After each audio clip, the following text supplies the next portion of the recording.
No, stop acting like a fucking hobo when I make videos. It's now like my arm's gonna get tired and I'm gonna have to keep switching.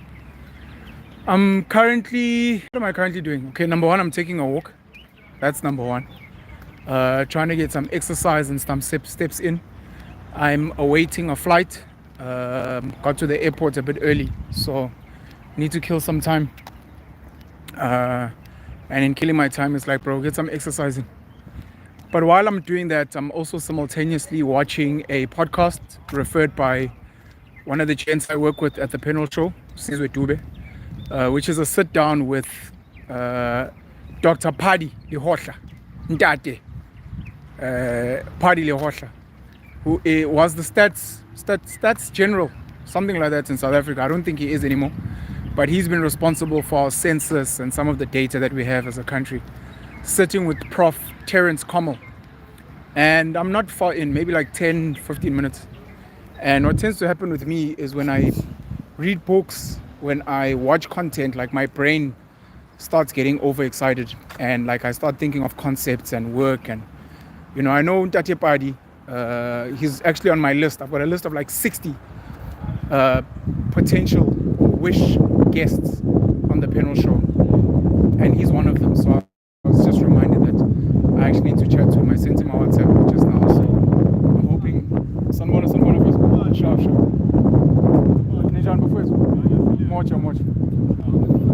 So I'm hoping that he's going to respond, and I'm hoping we can make time. So Mina, I mean of it. Sure. Oh, good one, no stress. Ngiyabonga bafowethu.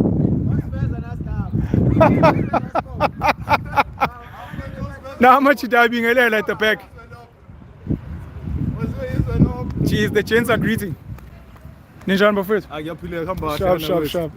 No, ngishaya ivideo nje la fast. Aliyelo imele no. Bafowethu. Akuyaphila usizwe lo mfethu. Ngiyabonga bafowethu. Ukwazi mfethu. Sibonga ne-support bafowethu ne. Mina ngibona ngendlela futhi sifundisa ngayo, siqeqesha ngayo ngana kwethu. Ngeke ngikulandele futhi. Thank you. Yeah, ngeke ngikule sifundisa ngana nokuthi umlando. Sure. Ulandele umalandele into engazi ukuthi beke. Ulandele nawo into yazi ukuthi qala ukuphelela. No problem, ngiyabonga. Thank you so much. Hayi imlo bafethu usizwe bafethu. Umsebenzi kahle bafowethu ne. Nibe sharp. Put Nishan. Okay. Sure. Ngiyabonga mfethu. Thank you bro. Wena mabura mfethu. Sure. I know siyaphusha ngizokhuluma noSibudi. Ngimtshela ukuthi hayi ngiyakhona. I have seen Hidden Colors. I think what I'm going to do is I'm going to rewatch them and then maybe speak about them again because I watched them years ago. Yeah. Sure. No, ngiyabonga mfethu. Niphile mfethu nisebenze kahle ne. Sure. Dankie bafowethu. Sorry about that. Yeah man, sorry, while I'm here and since the gents are here, I think those are Uber drivers at the airport. So I just maybe want to give a shout out to everyone who's an Uber driver, everyone who's hustling. There's like a long, deep story about Uber coming into the country and Bolt, and at some point we had Didi. Bolt used to be Taxify. I said to Tubaba Spungseni Shange on the panel show, and we were speaking about this. A lot of the Uber drivers that sometimes I catch rides would still complain a lot about the industry being underpaid. Sometimes you'll see on social media people complain about Uber drivers harassing women. They've been phones stolen, but to all the Uber drivers, Bolt drivers, meter taxi drivers, thank you so much for the work that you do. We speak a lot about the taxi industry, the minibus taxi industry. We don't speak as much, and we should speak more about the meter taxi industry as well, because it's also a very important cog in the system of moving people and goods around. I mean, we've got scooters now, double Uber Eats, Take a Lot, etc., Mr. D, etc. So just a shout out to all the gents and the women as well, who are drivers of smaller cars, smaller vehicles in South Africa. Anyways, Ntate Pali Lehohla, I'm hoping that he'll respond to my WhatsApp and we can make time to sit and chat on the panel show. So I'm not making a video because I want to tell you guys I'm taking a walk and that I'm waiting for a flight. That's not why I'm making a video. I'm making a video because I got triggered by something that he says about 10, 15, I'm not sure, minutes in, where he speaks about intergenerational value. And I found myself being like, should I make a video? But maybe I'll put down a note and I'll make a video when I'm more comfortable. But I was like, let me actually make a video now, in case I never get a chance to make it, because there's so many. I've got like a long list of videos that I should make and I never get a chance to. 2 or 3 years ago, when I still used to enjoy making Facebook Live videos, I said once and I made maybe it was like 1 hour long. At the time I thought 1 hour was long, only to realize these days that Umuntu films for 2-3 hours at a go. I made a video speaking about Siyakolisi, speaking about the Marvel Cinematic Universe, and speaking about collaboration. And I remember somewhere, somehow in that video, I spoke about this idea of borrowing from other countries, borrowing from other races, tribes, religious groups, whatever you want to call it, so that you can build on. Now, I haven't spoken about this on platforms. There are aspects of my life that are actually private, but I got to visit Asia very recently. And while I was visiting Asia, I was reminded of my trip to Dubai last year. And more than anything, I was just reminded of this idea of borrowing ideas and concepts and collaborating with people that have created things before. I was in Kowloon, which is in Hong Kong, and I was looking at the cars. A lot of Teslas. People in Hong Kong are fucking rich. A lot of Teslas, a lot of their cars, BYD. I think it's like build your dream, I think. But they're the #1 electric car maker in China. I stand to be corrected. And I was looking at these things and I was like, Elon Musk, obviously South African boyki in America. Elon Musk has helped build Tesla into this mega electric vehicle maker, along with his other business successes. You've got the guys in China supported by the state building electric vehicles. In South Africa, we are not. We are not building electric vehicles. We have, in South Africa at least, I don't know about the rest of the African continent, we have not been able to manufacture the Volkswagen Beetle, the first one. So, do I go back? Like, I don't like going on a tangent when I speak, but I always find myself thinking other thoughts. I apologize for that. So I tend to tell new entrepreneurs, don't look at where business is at now and try to copy it. Look at where it started. Easy example, KFC, McDonald's. KFC, McDonald's, they buy up real estate, they buy these nice businesses, they've got the nice screens, they've got systems that work. If you want to build something like KFC, if you want to build something like McDonald's, don't look at it now. Yes, you're competing with it now, but don't look at it now. You don't have the money, the years or decades of experience and assist. You don't have that. So look at where it started. KFC started in a kitchen. KFC started in a kitchen. Like, oh mama that sell food on the streets. That's how KFC sort of started. And then you build on from there.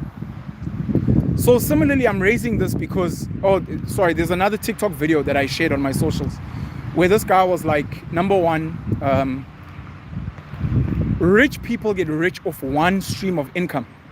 They don't get rich off multiple streams of income. They find one stream, they become very rich, and then it's only later on that they diversify. So who's a good example? Bonang, shout out to Bonang. Bonang becomes rich from being an MC and a presenter. I'm an MC, I'm a presenter. That's how I make money. That's how I made my first million. This is just an example, by the way, fictional example. After she makes $1 million, she then takes that money and she invests in, let me get a writer or a ghostwriter or someone to assist me. And now I'm going to write a book. And now that I have a book, now I have a second string of income. So now Nang, the MC and the presenter, who's a millionaire, has now added a second string of income, being the book. Then Bonang sits with the legend Mangaele and they're like, look, maybe we can come up with a reality TV show around your life. And she's like, let's pitch, let's see. It works. All of a sudden, Bing Bonang is a show, second or third income stream. Then maybe someone's like, hey, you know, we really like your ideas, you know, you've got reach. Would you consider being on radio? So she goes on Metro FM, and now she's a radio DJ. So all of a sudden, she's got multiple streams of income, but it started with one. It started with one income stream until she became rich. So this guy was like, focus on one income stream. Don't dilute your focus, because then you'll dilute your income. Focus on one income stream, become rich, and then diversify. I was on a tangent, I'm coming back. So while I'm in Asia, I'm like, South Africa hasn't even built the Volkswagen Beetle, the first Volkswagen, like the trash one. VW was built, set up, supported by the Nazi Germany. And Adolf Hitler at the time asked a designer, Ferdinand Porsche, to build a vehicle for the people. Simple, cheap, functional, practical. And they decided to call it the people's car. The people's car. People, volk. Volk is also the same in Afrikaans. Volk, a car, a wagon, a wagen. Volkswagen. That is what Volkswagen is, the biggest car company in the world. That's where it started. So Porsche, before he went on to set up Porsche and create luxury sports cars, they built the VW1 Beetle. And in South Africa in 2024, we haven't been able to build our own car. And the car is just an example. I've got a similar story maybe with a cell phone. And I need to give a shout out to this Indian gentleman. I actually need to get his name, because I actually would like to reference him more often. The Indian gentleman who built Mobicel, which is arguably the highest selling cell phone company in South Africa. Indian gent, used to take phones, fix them, started selling a lot of second-hand phones, realized, look, I can put together a phone, started getting parts from Asia, and then he built Mobicel, signed deals with Edcon, Pepco. Today Mobicel sells well. They were doing cheap functional phones. Now they even do smartphones as well. But in terms of our brand, I don't know how far Mobicel is in terms of being truly South African. Can add Batu and Trip, Tsepo Jeans, Matrosa as well. We haven't been able to build a VW1 or an Uno or whatever other first base, like an ugly car that like maybe doesn't even have a top, and where like it makes a lot of noise like a lawnmower, where you're like, you know, South Africa has its own car brand, which is kind of really archaic, but it's theirs. And we can call it the Mzansi, we can call it the Mandela, we can call it whatever we want. I mean, even India's pushed. They've got Mahindra, they've got Tata as examples. Of course, South Korea's got Hyundai, Samsung, Kia. Other countries have got their own brands. We are not building as a nation. We are not upskilling our kids. We are not sending kids to school to learn how to build things. And I obviously have a huge issue with the schooling system and the education system in this country, because it is not focused on skills. Now to build a car,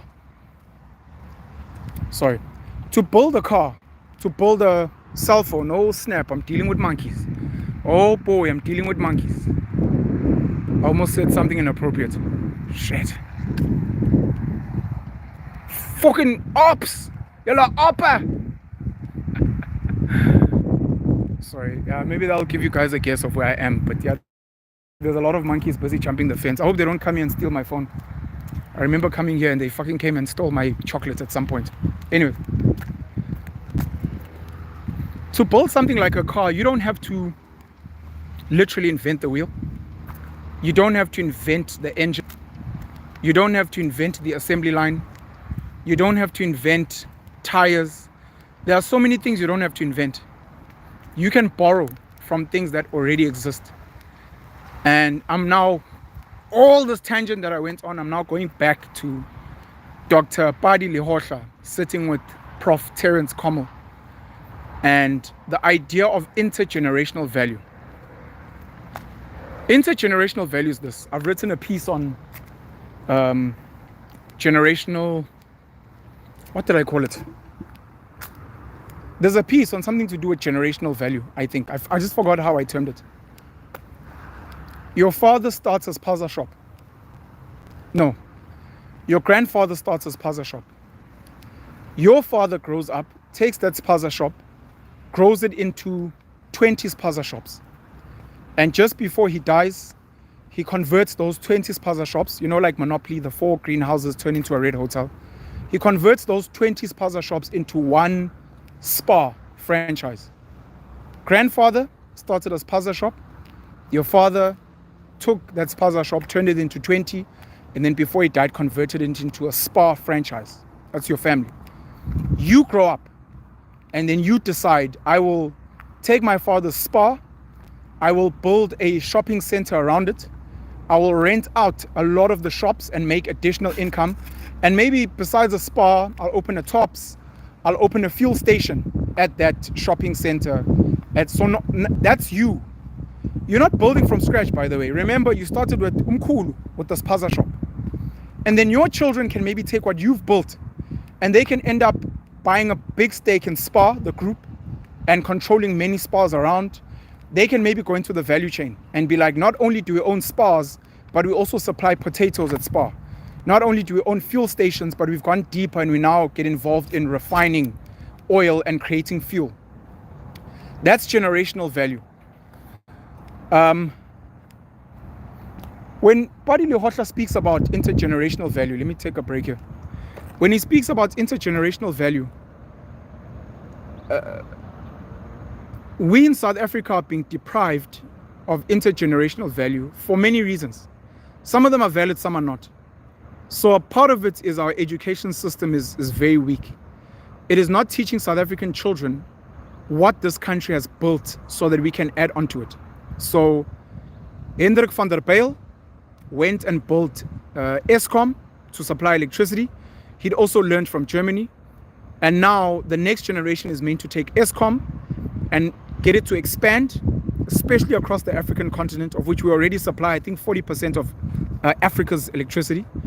And then the generation after that is then meant to take all those power stations and say, how can we move the energy conversation forward? How do we bring in nuclear, of which the apartheid government had already started doing a lot of good work in nuclear? How do we bring in nuclear? How do we look into renewable energy? How do we properly harness the energy of the sun, which is already there? How do we properly harness the energy of the oceans and the seas and the rivers? Hydro, which is already there. Building on the work of Hendrik van der Bijl. Hendrik van der Bijl is not Thomas Edison. He didn't invent electricity or the light bulb or anything. He was building on, but our children are not being taught that. Some of the good work that Dr. Albert Wessels had done, building a relationship with Toyota and the Toyota family in Japan. Teaching kids at school, we have a relationship with Toyota. It's not just about catching a quantum. It's about how do we strengthen our relationship with Toyota. Of course, maybe assemble Toyotas here, and then after assembling them, see how can we get Toyota to help us build our own brand here, whether it's a division of Toyota for now or whether it's our own standalone. So education becomes part of the problem. Another one is obviously a corrupt government, which ensures, along with their rich friends, that kids don't learn things so that they can't compete with the monopoly cartel industries in South Africa. That's another problem. A big problem is this. Not all generational wealth, not all generational value, education, knowledge is meant to come from South Africa, number one, and is meant to come from black South Africans, number two. You can build on what already exists. When Theo Baloyi, when Likao Sihuana, when Laduma, when they are building their brands, Batu Drip Makhosa, they are not inventing clothing. They are not inventing the sneaker. They are not inventing luxury clothes. They are building on what other people have done before them.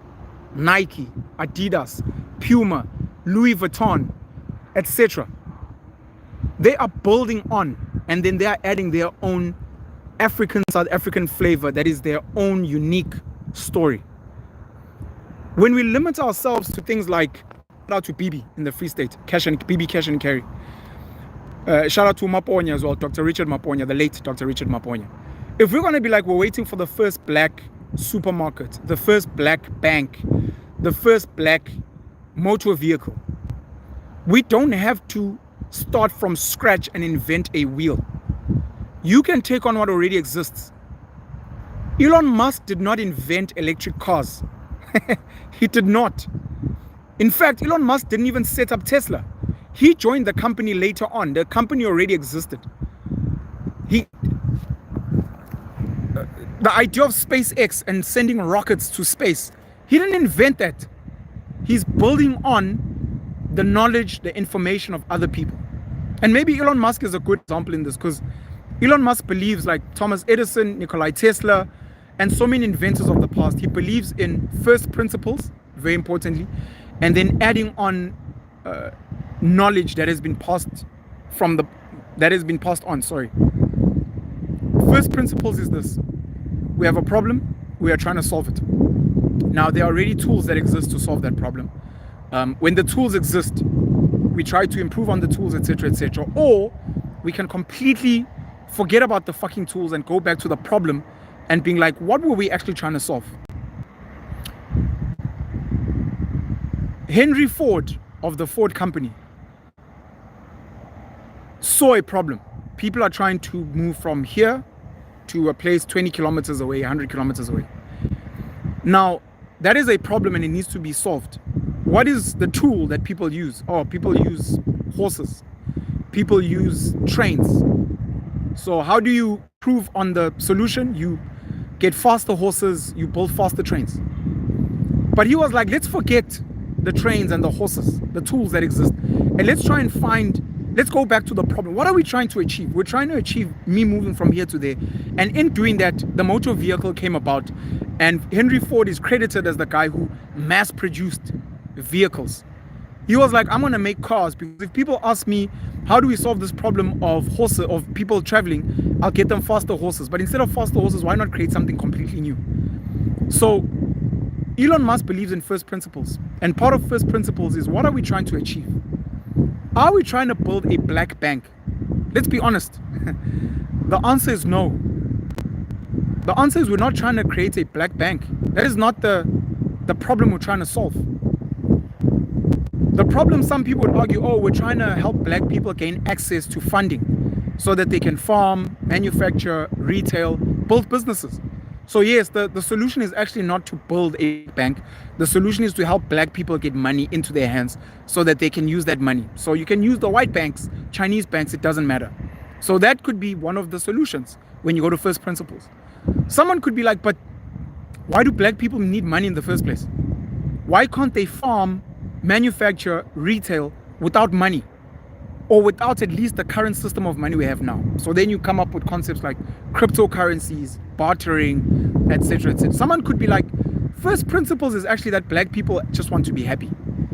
And to be happy, maybe light a joint, maybe have some booze, listen to a piano and be happy. Not this chasing nonsense. No, I want to be rich. Why? So I can buy a mansion and then send my kids to private school, so that they can also be rich and have generational wealth. What happens once your kids have generational wealth and are dollar billionaires? Well, then they can do whatever they want. Like what? Like they can go chill at the beach all day and do nothing. You're trying to get to a point where you can chill at the beach all day and do nothing? Or you can go do that now. You don't need generational wealth for that. So it's going back to first principles. The second thing was building on what already exists. The Amalgamated Banks of South Africa, ABSA as it's called today, united, excuse the pun, united four banks. Volkskas, which was from the Afrikaners, which Volkswagen is like folk, people's kas is a chest, people's chest. Volkskas, I think United Bank, Allied Bank, and the other one was Boland. I forgot the other. Trust Allied, Volkskas. There was another bank, it's not important. I hope you guys can hear me, man. Ish. It's getting windy here, so I always worry about sound. Let me try and get to like a covered space. So they came together and they built ABSA, and ABSA became the biggest retail bank in South Africa. And today, black people work at ABSA, black people own shares in ABSA. I know at some point their PE partner was Tokyo Sehwale Turim Velapanda. That's ABSA. Black employees, they might have black suppliers. We're moving. In 20, 30, 50 years, ABSA is 80% black owned, 80% black employees, 80% suppliers. Same bank did not have to build a black bank. Did not have to build a black bank. Let me wrap this up so I can get back to my podcast. Those of you who watch my content and those of you who are trying to move the world and the country and your family in a better direction, we need to break out of this thing of the information can only come from a certain source. I mean, I used an example of Nazi Germany. This is the biggest car company in the world, VW. They own so many brands underneath them. If you're ever bored, please go look up VW's brands underneath them. A big part of their stake is owned by, I think, the Saudi royal family. I think through Aramco, if I'm not mistaken.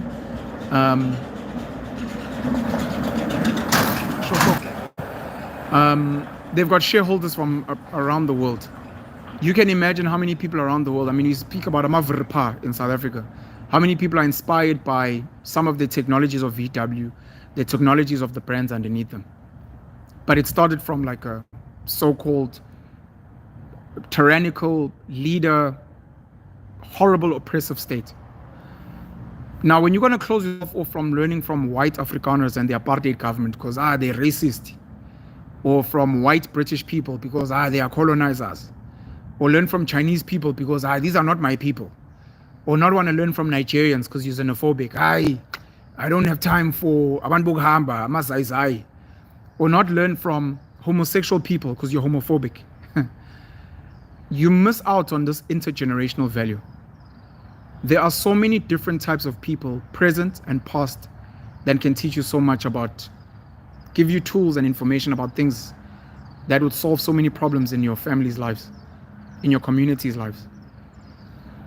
And I think in closing, I'm going to say this.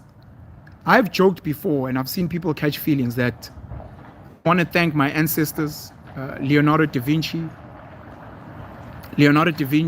Michelangelo, Nikola Tesla.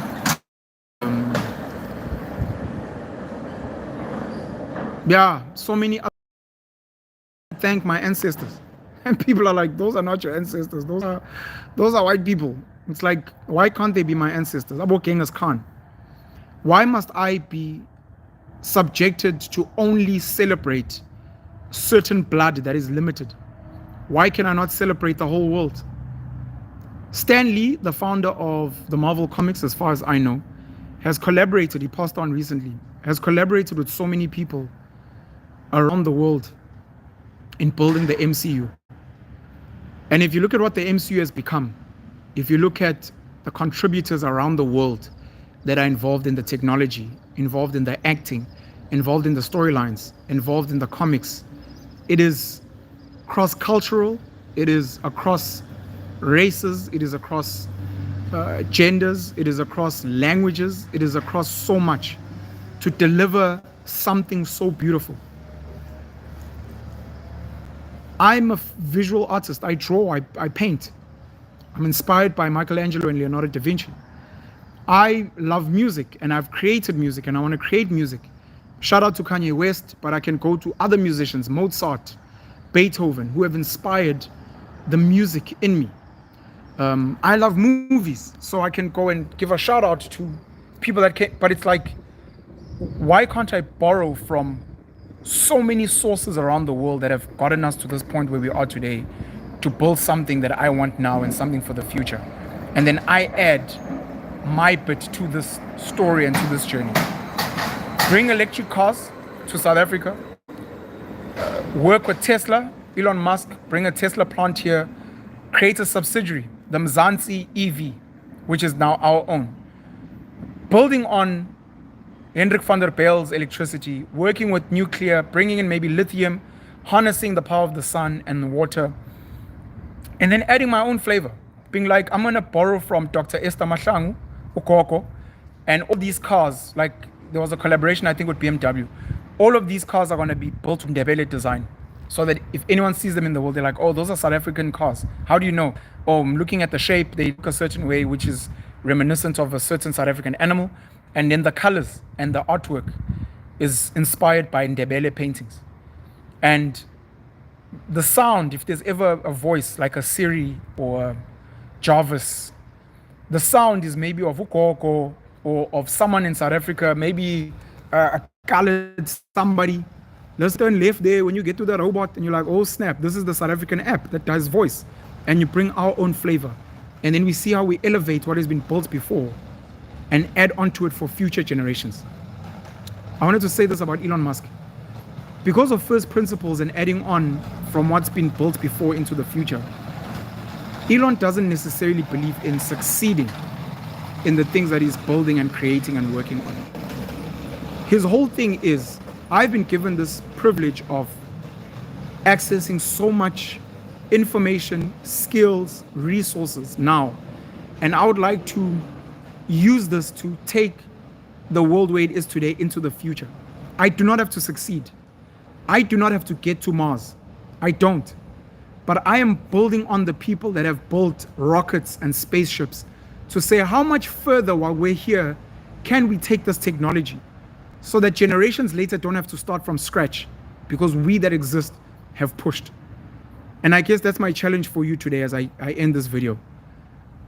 Of the things that you've inherited via school, your family, culture, church, etc., what resources, skills, information, tools do you have that you can take and move this so that future generations can come and be like, thanks to Solomon Mahlangu and Chris Hani and Nelson Mandela, thanks to Kwame Nkrumah and Che Guevara, thanks to Marcus Garvey, thanks to J. Edgar Hoover and Abraham Lincoln, thanks to Genghis Khan, thanks to whoever, I've been able to use all the work and the sweat and the blood and the conquest that they achieved to now take this and then move it to the next level so that generations later can say thank you to the generation that lived in this time, who got us from one point to another point and then passed on the baton so that we can move on from there.